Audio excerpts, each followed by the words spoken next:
Berikut ini di mana lebih dari 150 tahun dihapusnya perbudakan lewat amandemen 13. Survei Pew Research 2019 menyimpulkan 4 dari 10 warga Amerika Serikat yakin warisan perbudakan dan rasisme tetap ada. Sebagai upaya meningkatkan toleransi, seorang perempuan di Virginia mengedukasi generasi muda tentang sejarah warga kulit hitam dengan mainan dan multimedia. Juneteenth merupakan hari besar nasional terbaru di Amerika yang tahun lalu disahkan.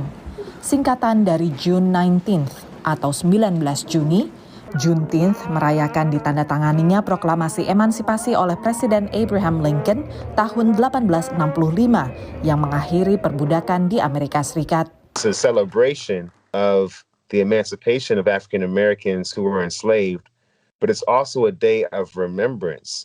But I'm eager to see how it is recognized, how it is celebrated, how it is used as a tool of education for people, and how it can ultimately bring us more in line with what the hope of emancipation was, which is freedom for everybody.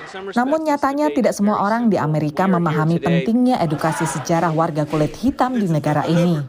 Di tengah mencuatnya insiden berdasar rasisme yang tidak jarang diwarnai kekerasan, pendidikan tentang sejarah warga keturunan Afrika dan kulit berwarna lainnya diharapkan bisa meningkatkan toleransi dan rasa saling menghargai di tengah perbedaan. Salah satu yang berupaya meningkatkan kesadaran akan pentingnya edukasi tersebut adalah Tiffany Lang. Melalui perusahaan Bevy and Dave yang didirikan 2015, Tiffany mengajar ke anak prasekolah dan siswa sekolah dasar. Bevy and Dave memusatkan pengajaran pada sosok Carter G. Woodson, penggagas Black History Month. He was born in 1875 and he actually passed away in 1950. But during his time, he completely devoted himself to studying Black history and making sure that the world would have this information. That's why he created Black History Week back in 1926, and then it expanded to Black History Month in 1976. It wasn't just about publishing and getting the books out there. He literally went straight to the teachers, and he would make books for them to use in the classroom to teach the children, and he would have questions at the end to make sure they understood the lesson.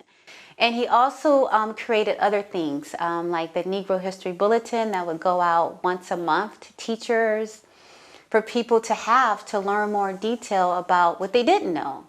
And so what I loved about him, he was not only brave and courageous, but he understood that it took just one person to make a difference. Church Terrell was an educator. Selain lewat presentasi audiovisual, Bevy and Dave juga menawarkan alat bantu pengajaran seperti games, puzzle, dan mainan balok. Beberapa di antaranya menang penghargaan produk pendidikan terbaik tahun 2018. Tiffany berharap anak-anak terinspirasi untuk belajar lebih jauh tentang sejarah warga kulit hitam di Amerika di luar kurikulum yang mereka dapat di sekolah. Dari Woodbridge, Virginia, VOA. Not just one here or there, which is what was